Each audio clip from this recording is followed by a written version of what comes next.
everyone, this is shushuwafflez. Lately I've been getting a lot of requests from people asking if I can put some tutorials together. So I've decided to put some video tutorials. And I'm planning on doing a series of different tutorials, each video containing a single technique.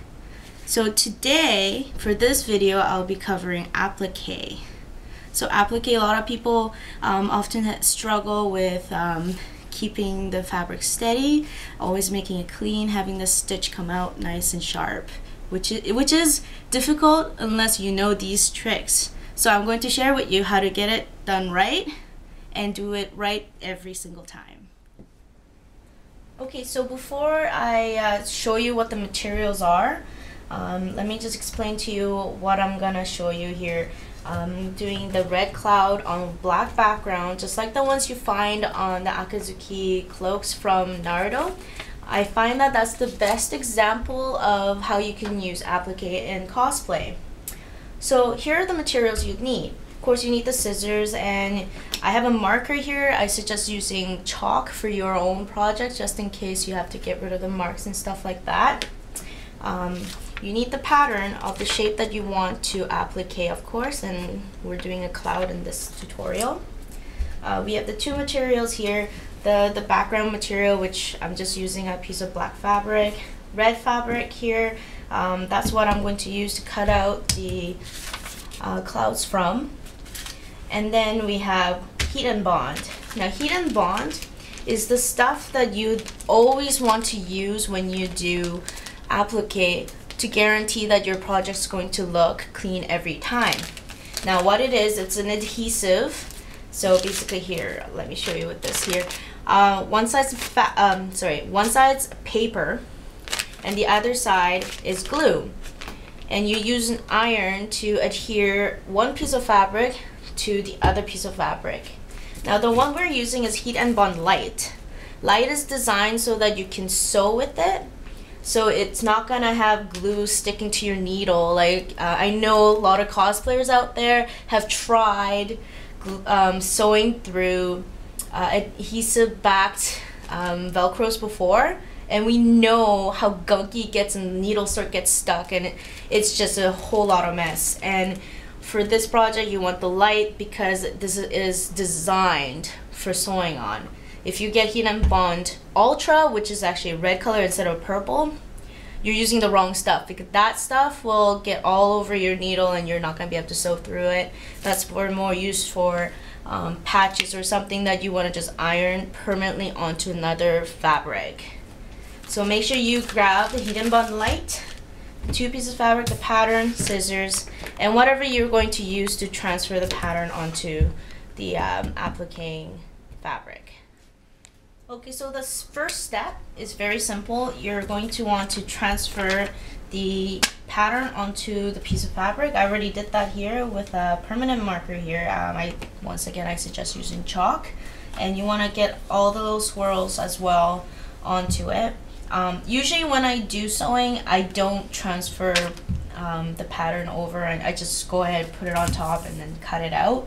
But for doing applique, I find that this helps a lot to have the drawn out version of your pattern directly on the fabric. Now, once that's done, you want to flip it back, and you're going to want to take the Heat and Bond, the glue side, and you can tell the glue side because when you have light shining on it, it's shiny, where the paper side, it's very obvious, it's just paper. So you want the glue side facing down onto the back side of your image. And then I'm just gonna use a blanket under here so I don't mess up my cutting board, just to show you. You'd want to set the iron to the fabric setting. So whatever fabric you're using, set your dial to that so you don't burn the fabric. I find that this paper is pretty resistant to heat anyway, so I just iron on straight on top of it. Now I think my iron just needs to heat up a bit, but what you want to do is you want to make sure all the edges cover all around the image that you just drew onto the fabric, and make sure it's completely adhered. Now, don't go and just say, oh, okay, it's all glued together now, I can just start cutting. No, you want to let it cool down first. Make sure it cools down, because once it's cooled down, the glue is really grabbing onto the fabric at that point. So wait for a second. So I'm just going to remove the blanket while that's cooling. Yeah, it's actually pretty cool now. So once it's cooled down, with the fabric still on it, you'd want to cut out the shape,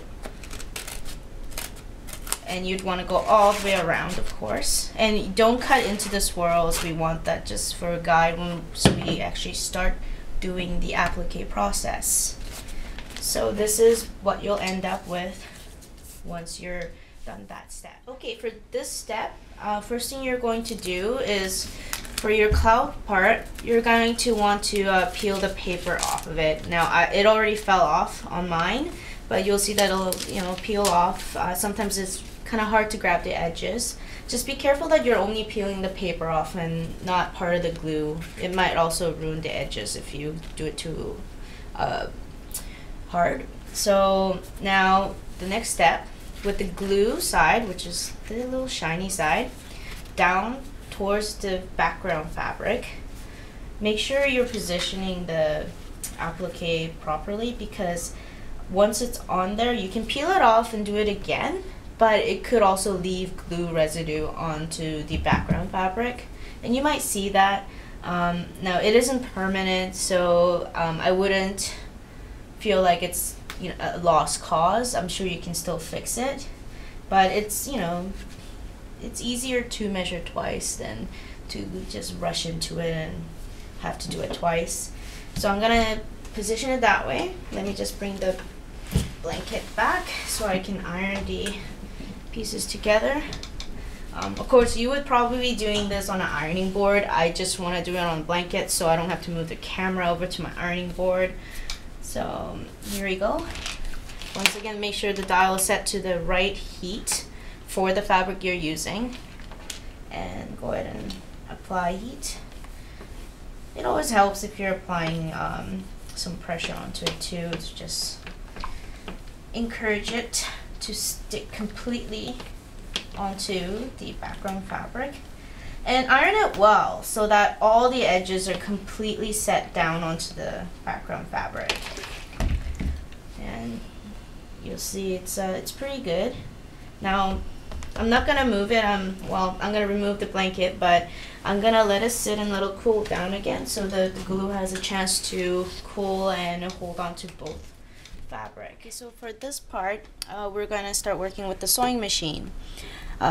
This sewing machine's been with me since I first started costuming, and it's probably closer to a lot of the domestic machines that are out there, so I feel more comfortable showing you how to set it up here.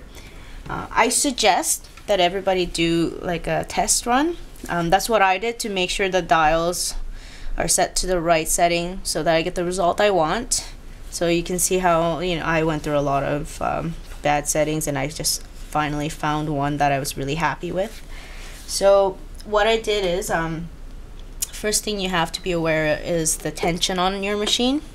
For tension, it's how much the bobbin pulls on the top or the sewing thread, and you want it to grab it and pull it down, because then you get a nice clean casing of the stitch over the seams between the background fabric and the object that you're appliquing onto it. So that's very important.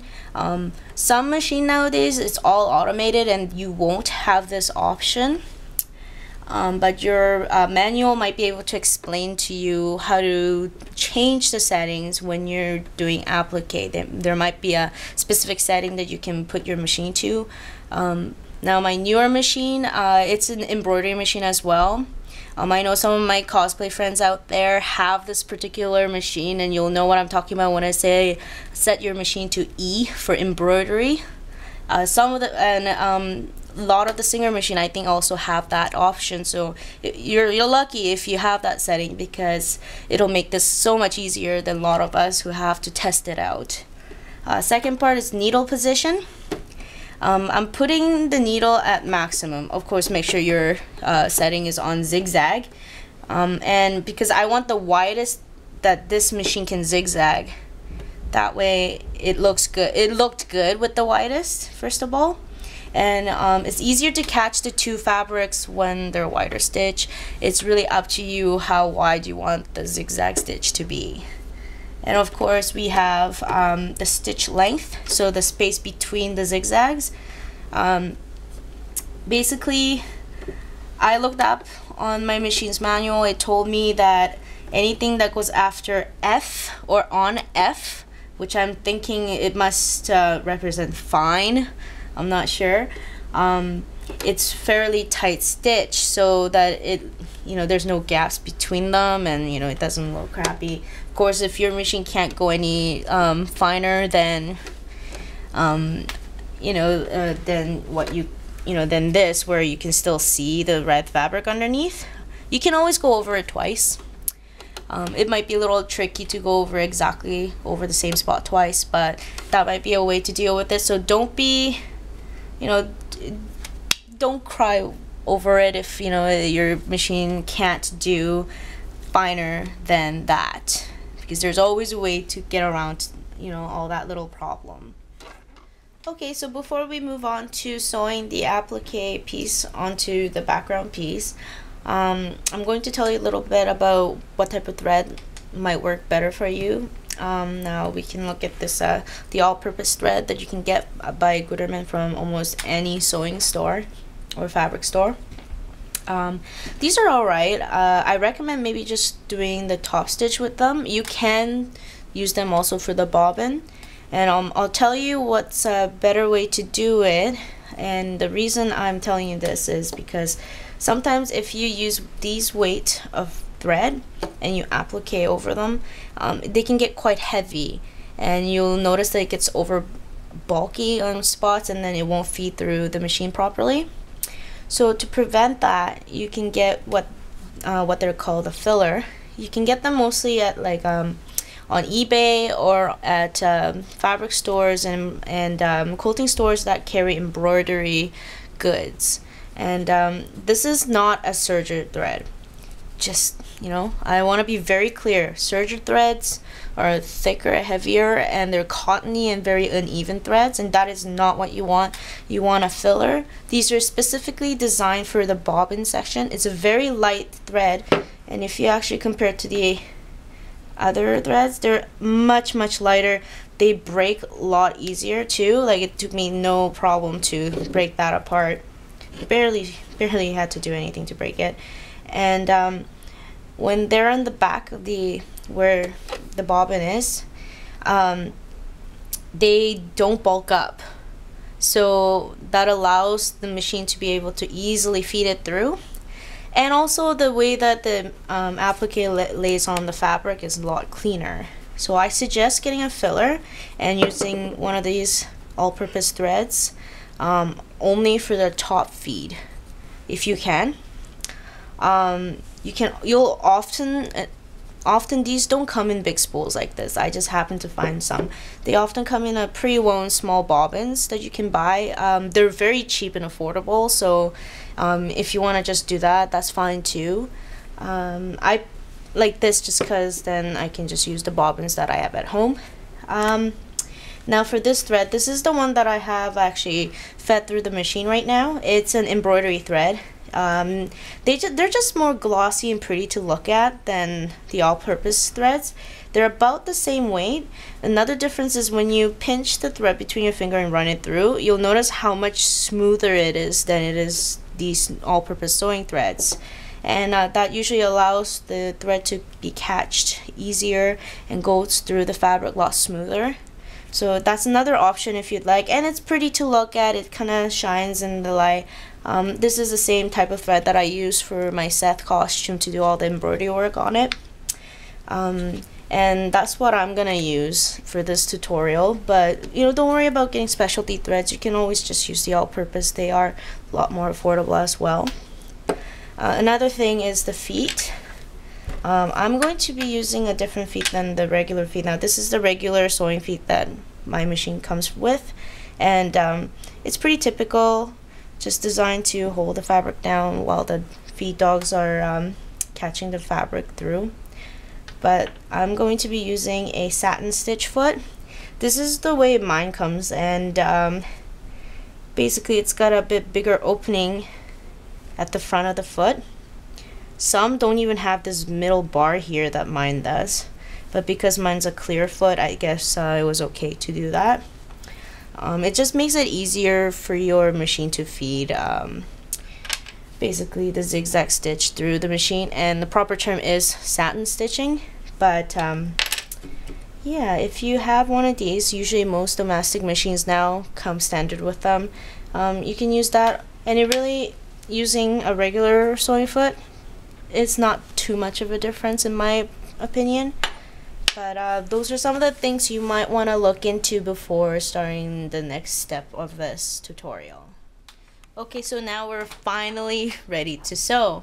I forgot to mention that I'm grabbing a printer paper. It's just like a lighter weight printer paper that you just find in any Staples or any stationery stores. And you might be wondering, why would I need a printer paper?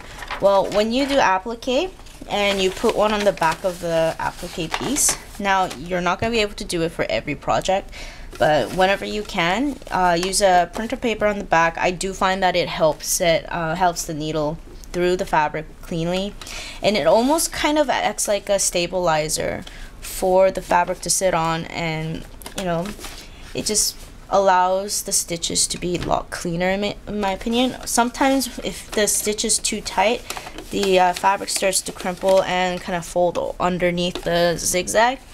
And with the paper underneath, I find that it helps the fabric have more rigidity, so that when the needle goes through, it looks still pretty good and lays pretty flat. So that's why I'm suggesting using a printer paper. Okay, so to start doing the sewing, if you have any images, like for example the one that I'm doing here, where there should be stitches inside the appliquing piece, you'd always want to do those first. So I'm going to want to stitch over this line and this line first, and then do the entire outer edge as a whole. That guarantees that, first of all, the piece doesn't move and it's clean. Also, second, it just looks cleaner in general, and it's less tricky to get it to look good every time. So first thing I'm gonna do is I'm gonna start with this swirl. So I'm just gonna center the line. This foot's nice because it tells me where the center of the foot is, and I've set the needle when it first goes down to land on the right side of the line. So you have a line drawn, and zigzag would go from the right to the left, and I want to start with the right side of it. So I'm just gonna make sure it's lined okay. Okay, so it's looking good. I like to put down a couple stitches down, and then I'd like to try to set it to the lowest setting, so the lowest setting on the stitch width, so that it almost okay, and sorry, the needle position to the very right side once the needle comes back to the right. To just put a couple stitches there, and that's how you're going to secure your stitch. So basically you start from the right side of the line, go to the left, come back, do a couple times, right? And then you're going to position the needle so it's at the very right side, and then you're going to change the stitch length to 0 or the lowest you can get, so that it'll pretty much put in the stitch on almost the same spot, just very slightly different spots every time it hits it. And then you want to put the setting back, and then you want to go ahead with the actual stitch. And you don't have to go very fast. You can take your time so that the product looks good. You're gonna get used to it as you do more and more of these.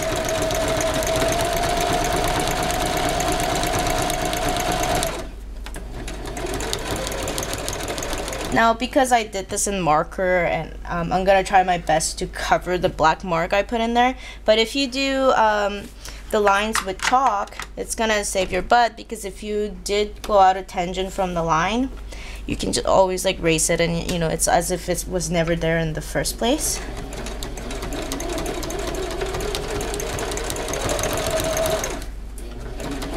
I'm just doing this really quickly so I can show you guys what it looks like there.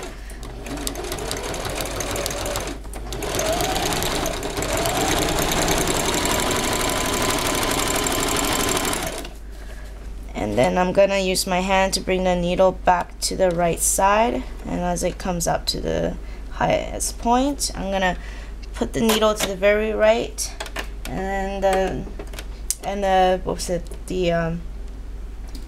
thread length to 0, and I'm gonna let it do a couple stitches there, and that's secure. And I didn't do a very smooth job because I was trying to go really fast, but you can see that there's a line created.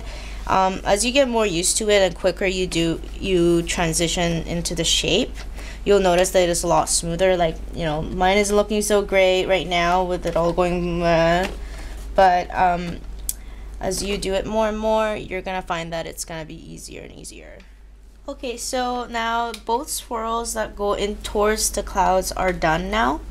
Now that was my first one, and it's kind of squiggly. This is my second try, and I was able to get it a lot smoother. I found that I did go slightly faster. Now with the tighter swirls like this, you're gonna have to expect to kind of get a little misalignment here and there, because it is really, really hard to turn it. So don't worry about it. It's expected. It happens all the time. Now we're gonna go on the outside. I've already started a bit of it here, and I'm kind of glad I'm this part of the cloud, because I'm going to show you a way to pivot at points of the cloud here. So this side is when the cloud is bending outward like this and meeting at a point, and then this one is when the pivot is pointed outwards instead of inwards, like this one.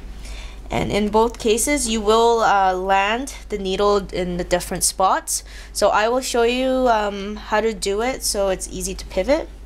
First thing is you want to align the center. So I'm using the outer edge of the red cloud as the center point.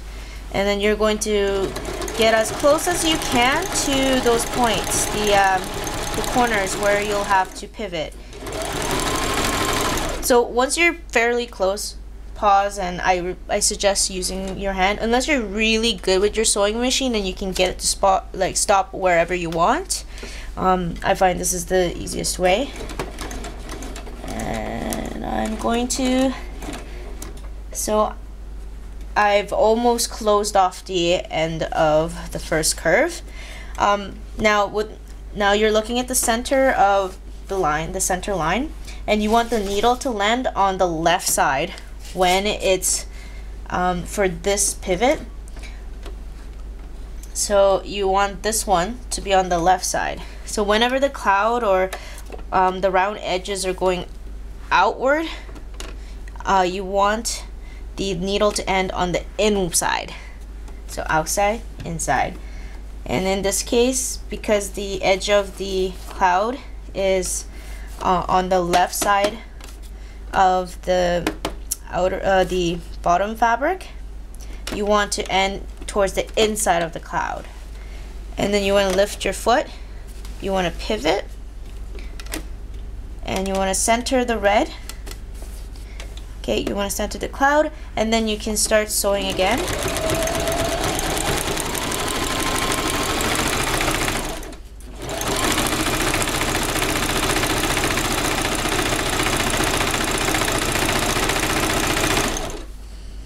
Okay, and you can see that the corners are actually quite clean and nice here. So that's what you want to do when you pivot at those points.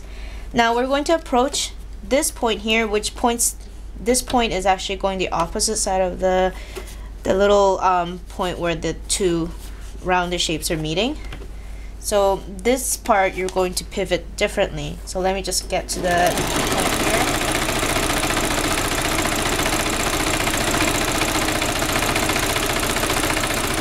Now same thing here, you get very close to the edge or the point, and then you're going to try to use your hand to go all the way up.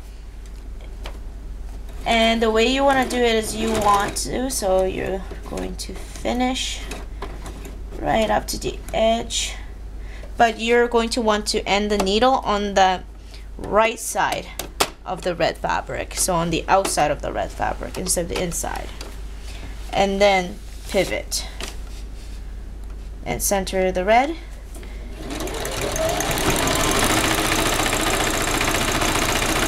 Stitch through, and then you get this. So you know what, let me go a little further here.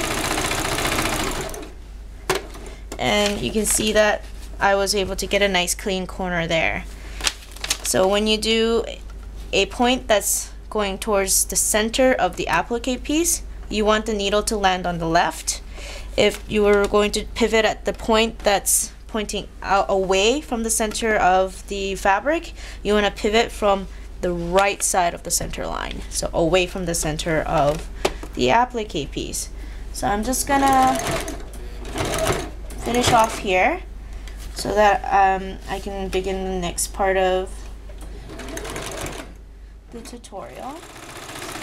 This is where I usually get really impatient, but I can do it. Okay, now bring the needle up again. Put the needle line to the very outside or the right side of the stitches. Set it to 0 and let it do a few securing stitch. And you cut away those, and voila, you're done. And the only thing to do is, like I said, just to remove the back fabric, and then we'll just cut away these extra threads there and just remove. So that's the back and that's the front. Okay, so that's how you applique every time to get it nice and clean, and you can see how well it's sitting on the fabric as well. There shouldn't be any ripples, there shouldn't be any change. It should look like it's one fabric. So that was my first tutorial, how to do applique. Thank you for watching. I hope you enjoy, and I hope that this helped you with your next project. Just catch me next time. I'll try to do more of these tutorials. So please go to my Facebook page and let me know how you feel, and just ask me any questions that you had further on into the video, and also let me know what else you'd like to see, what other tutorials you might be interested in seeing me put together. Bye!